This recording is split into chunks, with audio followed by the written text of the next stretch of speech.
Hey, what is going on, everybody? Today's video is one that I've wanted to do for some time and finally getting around to this, and we'll be talking about who I believe are some of the top characters that you should consider farming if you're a newer player. Now, this list here is going to include currently farmable characters within a reasonable time frame. Now, what does this mean? It means that there's no characters in level 70 plus campaigns, so no Hero 7, Villain 7, Nexus 8, or any Do More. Even though I want to give Hela a solid recommendation here because she would definitely be up there, she just isn't that easily obtainable until you get to Villain 7, which is past the level 70 mark. So if you are much past this point then in the game, then this video probably won't be of much help to you. And as much as I want to tell everybody to go out and pay for Emma Frost or Symbiote Spider-Man because they're awesome, this will be a completely free-to-play guide video. So none of those, since they aren't farmable as of this video, and I want to be clear that this list are what I believe to be some of the best characters that are currently farmable that will also be used to further in your game and roster experience, and not just a list of characters to farm for other legendaries. So with all of that out of the way, without further ado, let's get this countdown started.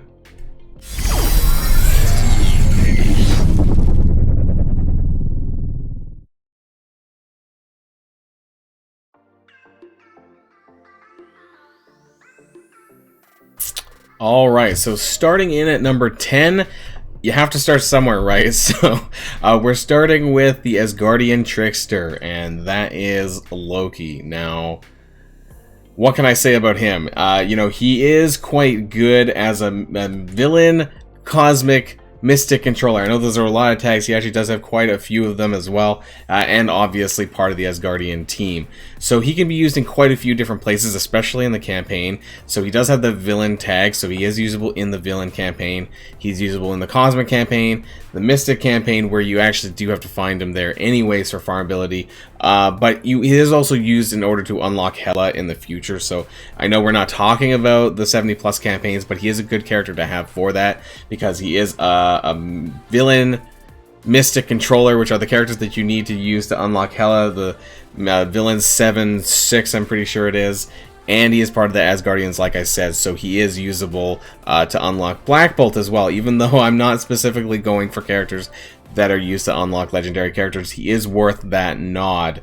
He is very good. His mind control is kind of like when he came out, this was a really huge deal because it allowed people to attack each other, and this was the first kind.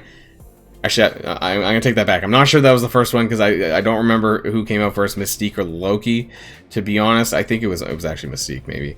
But this was still a pretty big deal because you could get two characters to attack each other if you have the T4s. Otherwise, it's a 75% chance for that second attack. But it's still really, really strong. And the Asgardians were actually really OP in war defense for a very long time. So I think he gets that nod for me there. Where can you find Loki, though, if you need to get more additional shards for him? Well, he is found in Mystics 3-6, which is a little bit further in that campaign, but there are a lot more characters available now than there were before in terms of getting further progress in this campaign. And like I said, he is usable in the other campaigns if you still need him, but specifically he's actually used for not only for Black Bolt, actually he is also for the Phoenix unlock as well, which uses villain, mystic controller. Is a weird set of tags, I know. So this is where we're starting off the list at number 10. Alright, now coming in at number 9 is Electro. Now, I wanted to include a member of the Sinister Six because this is still quite an important early game farm for new players, especially because Sinister Six not only unlocks Shuri, who is now available permanently, which is great, you know, for things like Chaos Theory, the Flash event for promotion credits, but they're also used to unlock Invisible Woman as well, who's not as huge in the early game, but she's still a very important character to unlock and gear up as well. Electro is one of my more favorite members of the Sinister Six. Not only that, she is a chargeable Sinister Six. If you don't understand what that means, then don't be too concerned. It's just chargeable Sinister Sixes. 6 characters are the type of characters that you want to use alongside Doc Ock when you do eventually unlock him. So Electro and Swarm are part of those chargeable Sinister Six, but in terms of more wider usability without Doc Ock, I would say Electro has that because Swarm has this function where he could accidentally kill himself off if he doesn't have Doc Ock on his team. So as far as blasters go, Electro actually has some debuffs as well, so she can apply offense down for 2 turns, which is really, really nice, which many blasters don't have debuffs, so I do like Electro for that reason as well. And she's in the Blitz store, so she's a very easy place to farm if you need to get some shards for her. Whether or not you're getting the Blitz Orb or the Blitz supplies directly, she's quite easy and accessible there now. So, Electro coming in at number 9.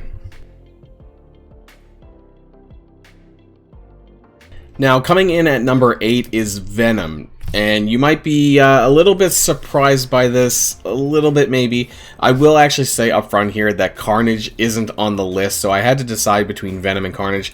The reason why Carnage isn't on the list is because of where he's actually located for farmability, and he's in a store where there's a lot of premium characters, some of them who are also on this list, but I didn't want to flood this list with tons of War Store characters. So, Venom does make this because he is actually pretty easy to farm early on, but he's still a very important member, not even just for the Villains campaign. He is a city character as well, but he's a solid Spider-Verse character, and part of that wider symbiote team when you do eventually unlock Symbiote Spider-Man, who I know isn't farmable, he's only in the Milestone Orbs, but Venom is an important part of that team. And so I think he's a really good character to have. I heard there were some early new player offers for Venom. I don't know if that's still the case, though, because I haven't played a new account in quite some time. But yeah, he's a very solid character and a lot of fun. I do want to say his model, actually, I think is a reskin of both the Hulk and a Monstrosity, if you actually look at them. But that's a whole nother story. Where can you find shards for Venom? Well, he is available in Nexus 6-9, so it's not quite right at the beginning of the game, but it's not too terribly far as well. You'd probably be able to get this by, I think, level 50 or so, maybe level 40 or 50. Like I said, usually there's some good new player offers available, even though I know this is a free-to-play farming guide. But if for those people who do spend a little bit of money, then you can get him quicker that way as well. But he is, in terms of some of the other characters that are in nodes, he is quite easy to access. So, Venom, the symbiote, coming in at number 8.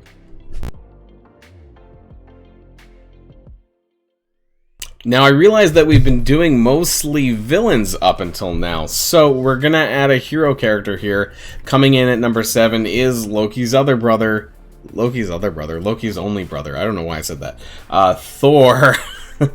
And the reason why Thor makes this list is he's quite diverse in terms of where you can use him. So he is part of that Wave 1 Avengers team, which is very, very important now, especially in that early game for the Heroes campaign. He's a very solid character to run alongside characters like Captain America, Black Widow, Hawkeye, and Hulk and Iron Man, other people who are part of that Wave 1 Avenger team. He is also part of the Asgardian trait team as well, which is used to unlock Black Bolt. He is also a hero cosmic mystic, so he does double or triple in a lot of different campaigns that you can use him in. And he's just a very solid all-around character for new players. And the one reason why I really, really love Thor is because of the passive when he got a rework. He used to be really trashy back in the day, but once he got this rework for his passive, God of Thunder, he really, really went up. So on turn, you might notice that he heals as well, depending on how many Asgardian or Wave 1 Avenger allies he has. But whenever an enemy attacks an Asgardian or Wave 1 Avenger ally, not only does he get speed bar, but he also gets this charge mechanic. And then when 5 attacks happen, and he gets 5 charges, he basically blows off and just like does a ton of damage to everyone, and he actually generates ability energy for himself. I always forget that it actually gives him ability energy, because mostly it's all about the AoE damage that he does, but it's pretty crazy. And this can come into some really crazy combos, especially alongside Wave 1 Avengers, if you're using like Hulk and Cap to taunt off each other so that they're always hitting them. And then just Thor is just constantly hammering away at the enemies. So Thor is a very, very solid character for new characters. And like I said, you do need him if you want to get unlock Black Bolt down the line as well. So a very, very solid character to pick up. And you can find him in the Raid store. And you can also get him at Hero 7-3. That's way later in like the 70+ campaign. But realistically, the best place to get him is in the Raid store, either through the Raid Orbs or just buying him directly. And I guess the Alpha Raid Orb, but that's kind of past now as of this video. So that's Thor coming in at number 7. Now, speaking of more hero characters, we have another one here, actually with a very similar set of tags. So Black Widow here, another Wave 1 Avenger, makes this list at number 6.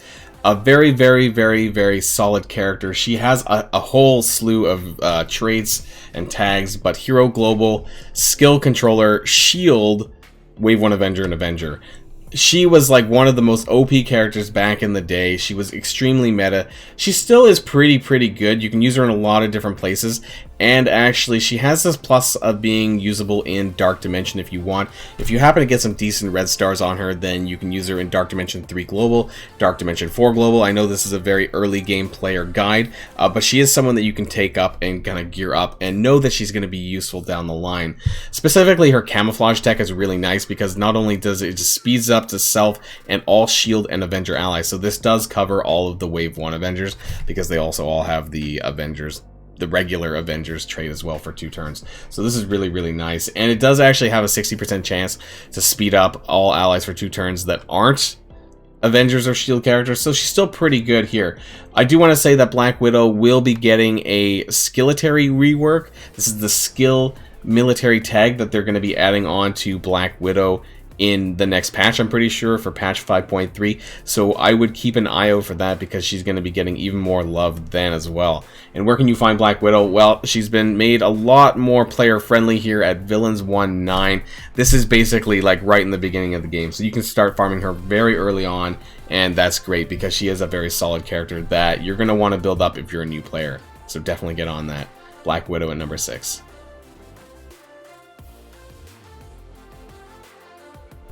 Alright, and so now we have another hero character, but in this case it's a mutant. We have Beast coming in at number 5. Now, this probably would have been a lot more of a newer addition because Beast, I wouldn't say recently became farmable, but he hasn't been farmable for that long. And so he does get this list as the Uncanny X-Men and Astonishing X-Men support character. He is the main healer for both of them, but primarily you guys have probably heard of Astonishing X-Men being really big in the game, especially over the last few patches with Jubilee coming out, but also with characters like Bishop, Iceman, Kitty Pryde, and like that. So Beast is part of this really solid raid team for Astonishing X-Men, which I know is not an early game sort of team, especially because they're not really available other than Beast, but this is definitely a character that you're going to want to consider gearing up for the near future because that Astonishing X-Men is so strong. So when the other characters become farmable, Beast is going to be someone that you're going to want to build up. So he's not useful that much in the Uncanny X-Men as much as he is in the Astonishing X-Men, but he is still a character that you're going to want to consider.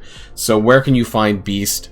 Well, he is now made farmable in Nexus 5/6. Again, this is pretty early on, and this is actually earlier than Venom, so I would definitely start farming him when you can. He is also quite useful in other areas once you get to the level 70 plus campaigns for hero mutant characters and as well X-Men tag characters. So yeah, a very solid support character here that you can actually use outside of the team, although definitely recommended for the Astonishing X-Men.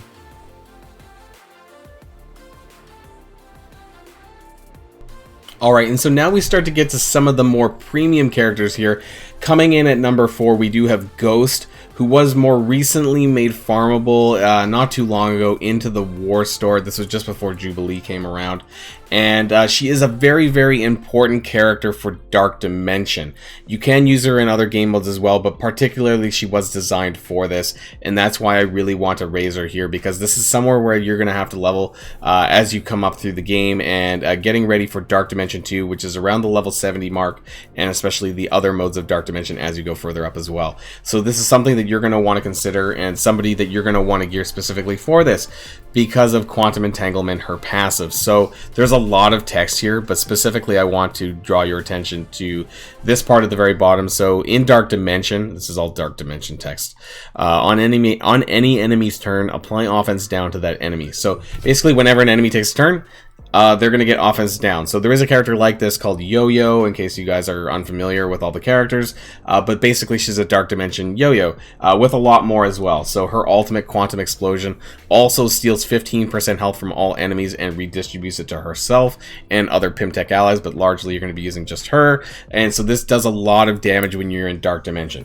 It also does a lot of damage outside of it as well, but primarily because of how much health they have. In Dark Dimension, this is a character that you're going to want to be at the front of the pack for all of your Dark Dimension teams where she's usable. So definitely consider getting Ghost. She is a newer character, like I said, in the War Store, which is not going to show up unless she's actually currently in your War Supplies, but believe me, she is in there, and you're going to want to start collecting shards for her as you get higher up in your level. So don't forget about Ghost at number 4.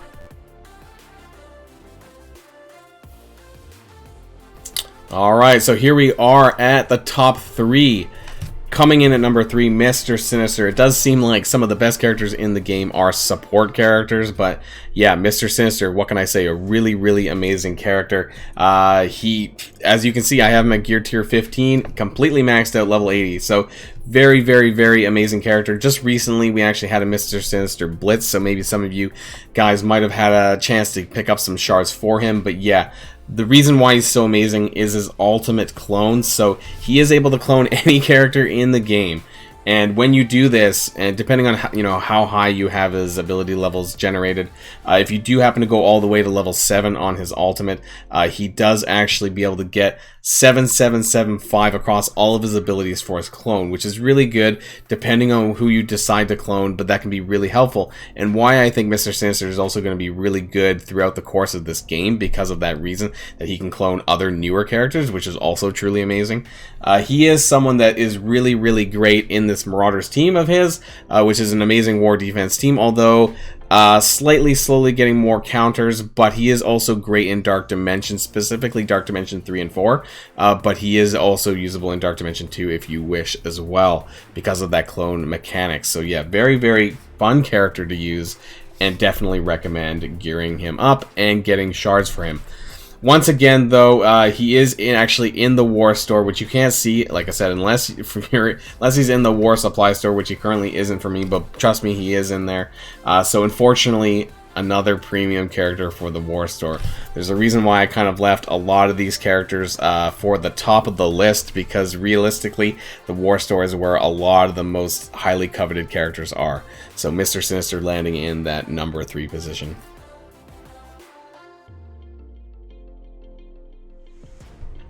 And now, I'll be honest, I was a bit unsure where to place this number 2. I think number 2 and number 3 could have been interchangeable here. I was kind of struggling with this for a little while here, but for me, Minerva is going to get the number 2 position. Now, I know that her power level for me is not near as high as my Mr. Sinister is, but she still is a really important character, even more so for newer players. She is one of the best support healer characters for early game raiding, and I think she is a character that you're always going to want to build up because of her mechanics. So we'll start off with her passive specifically. So on an enemy death, heal the most injured non-summoned ally for 15% of this character's max health. If that ally has a Kree, then they get a random positive effect. And then if any ally death, fills speed bar by 20%. This is particularly important for Dark Dimension if you're using her alongside Hela, so anytime a Greg dies or the Undead is Guardian, then she gets a lot of speed bar off of this. But what made her really, really good as well, she can also revive. Actually, I should have went to that first, but first off, her ultimate, which steals 15% health from all enemies, so this is very much like Ghost, but it redistributes to all of the allies. This is also really amazing in Dark Dimension, again, a game mode that has a lot of high hit point characters. And she can revive with her special genetic reconstruction. This revives a dead ally with 40% max health and 2 death reefs. So yeah, another revive character. When she first came out, she was just through the roof crazy. She still is really, really good, which is another reason why you'd want to pick her up if you're a newer player, especially if you're trying to get an early game raid team available to you. Minerva is definitely someone that's gonna need to be on that list, because she's one of the easier support characters to start building. Now, again, she is in the War Store. So this is the third and final character who is going to be from the War Store, because, again, there's so many good characters in the War Store. I didn't want to have any more than 3, but even that was a lot. So my apologies, guys, for stacking up on the War Store here. But such important characters that I think you guys need to consider building and getting shards for them as soon as you possibly can once you unlock Alliance War. So Minerva coming in at number 2.